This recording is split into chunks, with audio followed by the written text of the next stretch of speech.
Ongole parliament పరిధిలోని assembly నియోజకవర్గాలలో ప్రస్తుతం సిద్ధా రాఘవరావు ప్రచారాన్ని నిర్వహిస్తున్నారు. ఇక్కడ పోటీ చాలా హోరాహోరీగా ఉండటంతో ఆయన ఉదయం నుంచి రాత్రి వరకు కూడా ఎన్నికల ప్రచారంలో పాల్గొంటున్నారు. గతంలో ఎమ్మెల్యేగా పనిచేస్తూ ఉన్నారు. ఇప్పుడు ప్రస్తుతం ఎంపీ పరిధి ఎక్కువ కాబట్టి ఆయన ప్రచారం విస్తృతంగా గావిస్తున్నారు. సో సిద్ధా రాఘవరావు గారితో ప్రచారంలో చేదోడు వాదోడుగా ఆయన కుమారుడు సుధీర్ కూడా వర్క్ చేస్తూ ఉన్నారు. సో ప్రచారం ఎలా సాగుతోంది, ప్రస్తుతం ఎంపీ స్థానం పరిధిలో పార్టీ పరిస్థితి ఎలా ఉంది, కార్యకర్తలు ఏం కోరుకుంటున్నారు, ప్రజలు ఏం కోరుకుంటున్నారు, వారిని అడిగి తెలుసుకునే ప్రయత్నం చేద్దాం. సుధీర్ గారు, సో మొత్తానికి రాఘవరావు గారు ఒక మీమాంస నుంచి ఎమ్మెల్యేగా దర్శనించే పోటీ చేయాలి కార్యకర్తలని చెప్పినా కూడా సో ఇప్పుడు ప్రస్తుతానికి ఎంపీగా పోటీ చేస్తున్నారు. ముందుగా ప్రచారం గురించి మాట్లాడుకుందాం. ప్రచారం ఎలా సాగుతోంది, ఏంటి షెడ్యూల్ ఎలా చేస్తూ ఉన్నారు వెనకాల? ఎందుకంటే మొత్తం మీరే షెడ్యూల్ చేస్తారని ఇక్కడ కార్యకర్తలు కూడా చెప్తూ ఉన్నారు. ఎలా సాగుతోంది ప్రచారం? ఒంగోలు ఎంపీ అభ్యర్థిగా నాన్నగారిని ముఖ్యమంత్రి గారు ప్రకటించిన తర్వాత నుంచి మన కిందకి మొత్తం 7 కాన్స్టిట్యున్సీస్ వస్తున్నాయండి. ఇంతకుముందు మనకి ఎమ్మెల్యేగా చేయడం వల్ల ఒక అసెంబ్లీ కాన్స్టిట్యున్సీలోనే ఒక 5 మండలాల్లోనే మనకి ఉంది. అవును, ఇప్పుడు 7 కాన్స్టిట్యున్సీస్ 35 మండలాల వల్ల మనకి ఎక్కువ నెట్వర్క్ చేయాల్సి వస్తుంది. ఇది కూడా అక్కడున్న అసెంబ్లీ అభ్యర్థులు కానివ్వండి, అక్కడున్న కేడర్ కానివ్వండి ఎంతో సహకరిస్తున్నారు. మేము చేసిన షెడ్యూల్ని రీషెడ్యూల్ చేసుకోవాల్సి వస్తుంది. అంటే ప్రతి పంచాయతీలో కానీ ప్రతి గ్రామంలో కానీ ఎక్కువ టైం తీసుకుంటున్నారు, మనల్ని మూవ్ కానియట్లేదు. అది ఎంత ఆనందకరమైన విషయం. దీని యొక్క ముఖ్యంగా ఇది ఎలా కనపడుతుంది అంటే చంద్రబాబు నాయుడు గారు చేసిన సంక్షేమ పథకాలు కానివ్వండి, కార్యకర్తలకి పార్టీ పరంగా తీసుకున్న అండదండల వల్ల కానివ్వండి, లోకేష్ గారు ప్రవేశపెట్టిన సౌకర్యాల వల్ల కానివ్వండి, ఇలా ఎన్నో విషయాల వల్ల మనకి డిలేస్ అవుతూ వస్తూ ఉన్నాయి. సో చాలా బాగా జరుగుతుందండి. మమ్మల్ని అందరినీ కూడా ఎంతో బాగా రిసీవ్ చేసుకుంటున్నారు. మా ఫ్యామిలీ నుంచి కూడా ఒకవైపు మా తల్లిగారైనటువంటి లక్ష్మీ పద్మావతి గారు చేస్తున్నారు, ఇంకోవైపు మా వైఫ్ శృతి గారు, మా చెల్లి అయినటువంటి సునీత గారు, మా బావగారు ఫణి గారు, ఇట్లా అందరం ఒకవైపు ఒక్కొక్క కాన్స్టిట్యున్సీలో ఒక్కొక్క విధంగా ప్రోగ్రామ్స్ ప్లాన్ చేసుకొని ముందరికెళ్తూ వస్తూ ఉన్నామండి. సో చాలా బాగా జరుగుతుంది అండి. అందరం మమ్మల్ని ఎంత ఆదరిస్తున్నారు. సో దర్శి నియోజకవర్గానికి సంబంధించి మాత్రం మీరు ఫుల్ కాన్ఫిడెన్స్ గా ఉన్నారు, ఎందుకంటే సంక్షేమ పథకాలు అభివృద్ధి జరిగింది, సంక్షేమ పథకాల అమలు కూడా అదే స్థాయిలో జరిగింది. సో మిగతా అసెంబ్లీ నియోజకవర్గాల్లో ప్రజల నుంచి ఎటువంటి రెస్పాన్స్ వస్తుంది? అంటే 2014 దర్శి నుంచి సిద్ధా రాఘవరావు గారు గెలవడం జరిగిందండి. వెంటనే మంత్రివర్గంలో ట్రాన్స్పోర్ట్ R&B మంత్రిగా 3 సంవత్సరాలు చేయడం జరిగింది. ఆ 3 సంవత్సరాల కాలంలో ప్రకాశం జిల్లాలో ఎప్పుడూ లేనటువంటి రోడ్ కనెక్టివిటీస్ కానివ్వండి, సింగిల్ రోడ్స్ నుంచి డబుల్ రోడ్స్ చేయడం కానివ్వండి, ఆర్టీసీ డిపోస్ని మనము రెనోవేషన్ చేయడం కానివ్వండి, రకరకాలగా చేస్తూ ముందరికి వెళ్ళడం వల్ల మాకేమంత కొత్తగా కనపడట్లేదు ఈరోజు. అంటే జిల్లా మొత్తం కూడా మాకు అంత కొత్తగా లేదు. ఎందుకంటే మంత్రిగా ఉన్నప్పుడు ఆయన అన్ని కాన్స్టిట్యున్సీస్ తిరగడము, అందరి ఎమ్మెల్యేలతో కలవడము, ప్రారంభోత్సవాలు శంకుస్థాపనలకు వెళ్ళటము, సో జిల్లా యొక్క విధి విధానాల అంతని సీఎం గారి దృష్టికి తీసుకెళ్లి కొత్తగా చేసుకోవడము. ఇప్పుడు రామాయపట్నం పోర్టు శంకుస్థాపన జరిగిన, మనకి పేపర్ మిల్స్ అక్కడ వస్తూ ఉన్నా, వెలుగండ మళ్ళీ ఫాస్ట్గా స్టార్ట్ అవడం అన్నా, ఇవన్నీ కూడా మంత్రి గారితో పాటు అప్పుడు ఉన్న శాసనసభ్యులు అందరూ కూడా కలిసి ముఖ్యమంత్రి గారిని కోరుకోవడం వల్ల ప్రకాశం జిల్లా అభివృద్ధి పదంలోకి ముందరికి వెళ్ళడానికి చాలా బాగుందండి. సో అక్కడ సమస్యలున్నా ఇప్పుడు కొత్తగా తెలుసుకోవాల్సిన అవసరం లేదు, ఆల్రెడీ మొత్తం సమస్యలన్నీ కూడా వాటిపైన ఆయన అవగాహన ఆల్రెడీ ఉంది. కరెక్ట్. సో ఆయన ఎమ్మెల్యేగా ఉంటూ మంత్రిగా ప్రాతినిధ్యం వహిస్తూ ఉన్నప్పుడు రాజకీయాలు ఎంత ముఖ్యమో పార్టీ పటిష్టత కూడా అంతే ముఖ్యం. సో అసెంబ్లీ నియోజకవర్గానికి సంబంధించి పార్టీ కార్యకలాపాలన్నీ మీరు చూసుకుంటూ ఉండేవాళ్ళు. సో ఇప్పుడు ఎంపీ పరిధి పెరిగింది, ఏంటి పార్టీ కార్యకలాపాలకి సంబంధించి మీకు ఎలాంటి ఎక్స్పీరియన్స్ గెయిన్ చేశారు? దీనికి సంబంధించి కార్యకర్తలు ఈ పరిధిలో ఎంతవరకు సంతృప్తిగా ఉన్నారు? తప్పకుండా అండి. మేము 2012లో దర్శి నియోజకవర్గంలోకి ఇన్ఛార్జ్గా రావడం జరిగిందండి. అప్పటి నుంచి కూడా నేను బ్యాక్ ఎండ్లో రాఘవరావు గారికి సపోర్ట్ చేస్తూ ఎక్కడెక్కడ కార్యకర్తలు కానివ్వండి, నాయకులు కానివ్వండి, వాళ్ళ ఫ్యామిలీస్కి సంబంధించిన ఇష్యూస్ కానివ్వండి, మాకు తెలిసినంతలో మా దృష్టికి రాగానే మంచిగా సహాయం చేస్తూ అందరినీ కలుపుకొని పోతూ ముందరికి వెళ్తూ వస్తూ ఉన్నాము. అదేవిధంగా ఇప్పుడు మా గురించి కూడా సిద్ధా రాఘవరావు గారు, సిద్ధా అనే బ్రాండ్ ప్రకాశం జిల్లాలో అందరికీ చాలా తెలుసండి. సో దానివల్ల కూడా ఎక్కడికి వెళ్ళినా సరే పార్టీ కార్యకర్తలు కానివ్వండి, అభిమానులు కానివ్వండి, అందరూ ఎంతో నాయకులు కానివ్వండి రిసీవ్ చేసుకొని ఎంతో ఉత్సాహంగా మనం పనిచేద్దాం సార్, మిమ్మల్ని గెలిపించుకుంటాం సార్ అని చెప్తూ ఉన్నారు. అది మాకెంత ఆనందమైన విషయం. సో కార్యకర్తలతో నిత్యం మీరు చాలా సన్నిహిత సంబంధాలు కొనసాగిస్తూ ఉంటారు. చాలా చోట్ల ఎమ్మెల్యే క్యాంప్ ఆఫీస్ కానీ, ఎంపీ క్యాంప్ ఆఫీస్ కానీ వీటన్నిటిలో ప్రజలు రావటం, వినతులు సమర్పించుకోవటం, ఏమన్నా కష్టాలుంటే చెప్పుకోవటం, ఇలాంటివన్నీ మీరే పర్సనల్ గా చూస్తారనుకుంటా రాఘవరావు గారికి సంబంధించినంత వరకు. అదే రాఘవరావు గారు అవుట్ ఆఫ్ స్టేషన్లో ఉన్నప్పుడు తప్పనిసరిగా నేను మార్నింగ్ ఒక 2-3 అవర్స్, ఈవినింగ్ ఒక 3-4 అవర్స్ కంపల్సరీగా వచ్చిన వాళ్ళందరినీ రిసీవ్ చేసుకొని వాళ్ళకి కావాల్సినవి అన్ని మళ్ళీ చెప్పడము, అవసరమైతే రాఘవరావు గారి దృష్టికి తీసుకెళ్లి వాటిని పర్సూ చేయడం చేస్తూ ఉంటాం. సో దానికి ఆయన ఏమైనా టార్గెట్ పెట్టేవాళ్ళ ఈ సమస్య అంటే ప్రజలకి వినతులు వచ్చిన తర్వాత ఈ సమస్యని తీర్చడంలో ఇంత లోపల పూర్తయిపోవాలనో లేకపోతే దీన్ని ఫాలో అప్ చేయమని ఆ రాఘవరావు గారి వ్యవహార శైలి ఏ విధంగా ఉండేది దాంట్లో? అంటే ఇప్పుడు ఒక మంత్రిగా ఉన్నప్పుడు అండి చాలా బిజీగా ఉంటారు, కలవడం చాలా కష్టం అనుకుంటారు. అవును. కానీ ఆయన దగ్గరికి వచ్చిన వాళ్ళు 5 నిమిషాల్లో కలిసేసి వెళ్ళిపోతారు.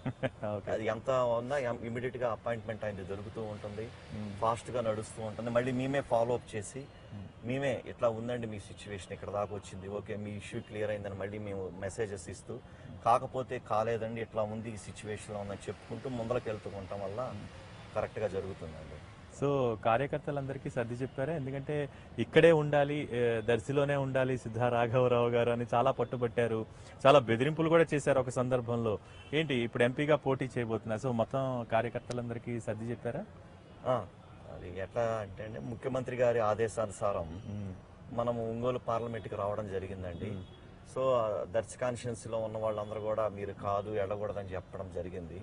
కానీ అందరినీ కన్విన్స్ చేసి అందరినీ ఒప్పించి ఈరోజు నాన్నగారు ఒంగోలు పార్లమెంట్ అభ్యర్థిగా పోటీ చేస్తున్నారు.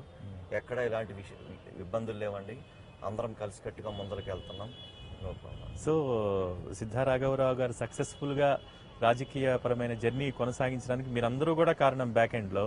సో మీకేమైనా రాజకీయాల్లోకి వచ్చే ఆలోచన ఏమైనా ఉందా? అలాంటి ఆలోచన ఏం లేదండి.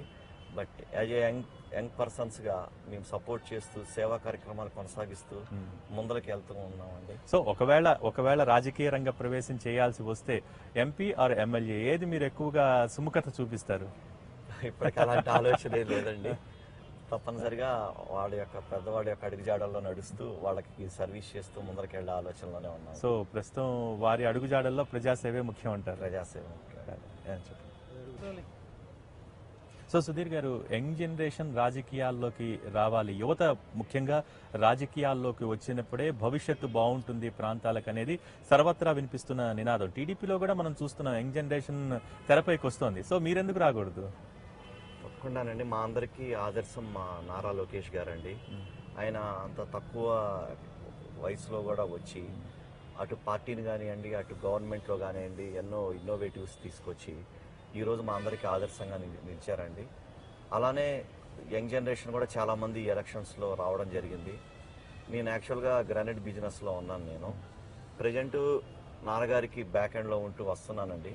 అలాంటి అవకాశం ఏదన్నా తప్పకుండా వస్తే యంగ్ జనరేషన్కు మేము కూడా మా నారా లోకేష్ గారి అడుగుజాడల్లో నడుస్తామని తెలియజేస్తున్నాను. రైట్. ఒక పక్క వ్యాపారం, మరో పక్క రాజకీయాలు, మరో పక్క పార్టీ బాధ్యతలు. సో వీటన్నిటిని ఎలా సమన్వయం చేసుకుంటూ ఉన్నారు? అంటే స్టార్టింగ్ డేస్లో కొంచెం కొత్తగా ఉందండి.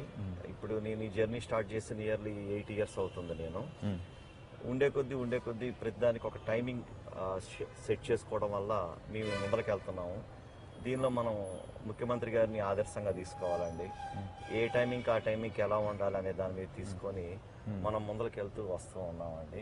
ఎక్కడ ఏ ఇబ్బందులు లేకుండా టైం షెడ్యూల్ ప్రకారం ముందరికి వెళ్తున్నాం. సో ఏమనిపిస్తుంది ప్రస్తుతం సిద్ధా రాఘవరావు గారి ప్రచారం చూస్తూ ఉంటే, ప్రజల రెస్పాన్స్ చూస్తూ ఉంటే, సో మెజారిటీకి సంబంధించి ఏమన్నా అంచనాలు పెట్టుకున్నారా? ఎందుకంటే ఖచ్చితంగా మెజారిటీ ఎక్కువ రావాలని చంద్రబాబు చెప్తూ ఉన్నారు. సో మీకు ఎటువంటి అంచనాలు ఉన్నాయి, మీకేమనిపిస్తుంది? తప్పకుండా అండి, చాలా సంవత్సరాల తర్వాత ఒంగోలు పార్లమెంటుని సిద్ధా రాఘవరావు గారు గెలవబోతున్నారండి. అది కూడా అత్యధిక మెజార్టీతో ఆయన రాబోతున్నారు. మేము గెలిచి చంద్రబాబు నాయుడు గారు ఇచ్చిన దానికి మేము గెలిచి తప్పకుండా ఆయన ఒక మాట నిలబెడతామని తెలియజేస్తున్నాం. సో ఇప్పటిదాకా కూడా ఒంగోలు పార్లమెంట్ స్థానానికి స్థానికేతరులే ఎక్కువగా ఎన్నికైన సందర్భం, నెల్లూరు నుంచి పక్క జిల్లా నుంచి దిగుమతి చేసుకున్న సందర్భమే కనిపిస్తోంది. సో సిద్ధా రాఘవరావు గారికి స్థానికత అనేది మోర్ ప్లస్ పాయింట్ గా కనిపిస్తోందా ఇక్కడ ఈసారి? అంటే సిద్ధా రాఘవరావు గారి ఇక్కడ స్థానికత ఒకటే కాదండి, ఆయన 20 సంవత్సరాల నుంచి రాజకీయ జీవితం స్టార్ట్ చేశారండి. అప్పటి నుంచి ఈ రోజు వరకు రాజకీయంతో పాటు సర్వీస్ కూడా చేస్తూ ముందరకెళ్తూ వస్తూ ఉన్నారు. సిద్ధారాఘవరావు గారు అంటే ఎవరైనా అభిమానిస్తారండి. అంత మంచితనం, అంత గుడ్ విల్ ఉంది. అదే ఆయనకి శ్రీరామ రక్ష. సో అపార్ట్ ఫ్రమ్ రాజకీయాలు ఎటువంటి సేవా కార్యక్రమాలు నిర్వహిస్తూ ఉన్నారు? ఎందుకంటే బ్యాక్ ఎండ్ లో మీరు కూడా ఉన్నారు. ఇందాక రాఘవరావు గారితో కూడా మాట్లాడినప్పుడు ఈ సామాజిక సేవా కార్యక్రమాలకు సంబంధించి ఆధ్యాత్మిక బాటలో రైట్ ఎటువంటి సేవా కార్యక్రమాలు నిర్వహిస్తూ ఉన్నారు? మేము యాక్చువల్గానండి దర్శి నియోజకవర్గంలో కొంచెం కొన్ని చోట్ల ఫ్లోరైడ్ సమస్య ఎక్కువగా ఉంది, వాటర్ ఇష్యూస్. అవును. దాంతో మేము ఏం చేసామంటే మా సిద్ధ వెంకటేశ్వర్లు వెంకట సుబ్బమ్మ ట్రస్ట్ ద్వారా 105 RO ప్లాంట్స్ బిగించాం. ఓకే. అది నాకు తెలిసి రాష్ట్రంలోని ఇంకెక్కడ ఆ విధంగా లేదనేది నాకున్న నాలెడ్జ్ అండి. అలానే మనం మెడికల్ క్యాంప్స్ చేస్తుంటాము, స్టూడెంట్స్ని చదివిస్తూ ఉంటాం మనము. దీంతోపాటు మనం ఆధ్యాత్మిక కార్యక్రమాలు కూడా మనం చేస్తూ అందరికీ కావాల్సిన సర్వీసెస్ చేస్తూ ముందరికి వెళ్తూ ఉంటాం. సో ఇప్పుడు టీడీపీ చెప్తోంది అభివృద్ధి సంక్షేమం రెండు కళ్ళు అవే మమ్మల్ని విజయ బాటలో నడుపుతుంది అని చెప్తోంది. సో దర్శి నియోజకవర్గానికి సంబంధించి ఎంతవరకు లబ్ధిదారులకు పూర్తిగా ఈ సంక్షేమ పథకాలు వెళ్ళాయి? బ్యాక్ ఎండ్ లో మీరు ఉన్నారు, ఎటువంటి మీరు దాని మీద స్టడీ చేశారు? అంటే 2014లో తెలుగుదేశం గవర్నమెంట్ ఫామ్ అయిన తర్వాత చంద్రబాబు నాయుడు గారు ఎన్నో సంక్షేమ పథకాలు తీసుకొచ్చారండి. ఇవన్నీ కూడా మనకి ఆన్లైన్లో చేసుకోవచ్చు, ప్లస్ అర్జీల రూపంలో ఇవ్వచ్చండి. మా ఎమ్మెల్యే గారికి ఆ టైంలో ఇవ్వచ్చండి. వీటన్నిటి కూడా మేము చెక్ చేసి పార్టీలకు అతీతంగానే మేము అందరికీ అండేటట్టు చేసామండి. నియర్లీ మన దర్శి కాన్స్టిట్యున్సీలో 2,07,000 ఓటర్స్ ఉంటే నియర్లీ 1,17,000 మంది లబ్ధి పొందారనేది గవర్నమెంట్ ద్వారా లబ్ధి పొందారనేది సమాచారం మాకు ఉన్న నాలెడ్జ్లో అండి. సో అంటే దాని అర్థం అందరికీ, అంటే చాలామంది అంటున్నట్టు వాళ్ళ పార్టీ వాళ్ళకే చేసుకుంటున్నారు, మిగతా వాళ్ళకి చేయట్లేదు, కార్యకర్తలకే చేస్తున్నారు అనే మాట నిజం కాదండి. ఇక్కడ మంత్రి గారు అన్ని చోట్ల అందరినీ కలిసేటట్టు, అందరికీ అందేటట్టు చేయడంలో ముందున్నారు. తగ్గినప్పుడు కూడా ఇంకా కావాల్సినవి కూడా గవర్నమెంట్ నుంచి అడిగి పర్మిషన్స్ తీసుకొచ్చి చేస్తూ వచ్చారు. ఇలా అందరికీ సంక్షేమ పథకాలు అందిస్తూ ముందుకెళ్తూ జరిగిందండి. సో యాజ్ ఏ ఎమ్మెల్యేగా, ఎమ్మెల్యే స్టాఫ్గా అక్కడ ఉన్న వాళ్ళందరూ లబ్ధిదారులకు సంబంధించి అంటే కేవలం ఒక గ్రూప్కే వెళ్తున్నాయా, లేకపోతే ప్రతిపక్షాల విమర్శలు? ఎందుకంటే ప్రతిపక్షాలు విమర్శలు చేస్తూ వస్తూ ఉన్నాయి, వాళ్ళకే ఇచ్చుకుంటున్నారనో, వాళ్ళ సామాజిక వర్గానికే ఇస్తున్నారనో, లేకపోతే వాళ్ళ పార్టీకి చెందిన వాళ్ళకే ఇస్తున్నారనో, ఇటువంటి మిస్టేక్స్ జరగకుండా మీరు కీన్గా అబ్జర్వేషన్ ఎటువంటి ఇది పెట్టారు? మాకు ఒకసారి అర్జీ వచ్చిన తర్వాత నా దగ్గర 2 సిస్టమ్స్ ఉంటాయండి. వాటిని ఫస్ట్ ఆన్లైన్ చేస్తాం. చేసిన తర్వాత వచ్చిన లిస్టుని తీసుకొని కంపల్సరీ మేము విలేజ్ టు విలేజ్ వెరిఫికేషన్ చేస్తాం పర్సనల్గా చేసి, ఎవరు నిజంగా అర్హులు, ఆ అర్హులు పార్టీలతో సంబంధం లేకుండా మేము అందిస్తూ చేస్తూ వస్తూ ఉన్నాం. సో అలా ప్రతిపక్ష పార్టీలో ఉన్న వాళ్ళకు కూడా అర్హులందరికీ అందినాయండి, తప్పకుండా అందించాము.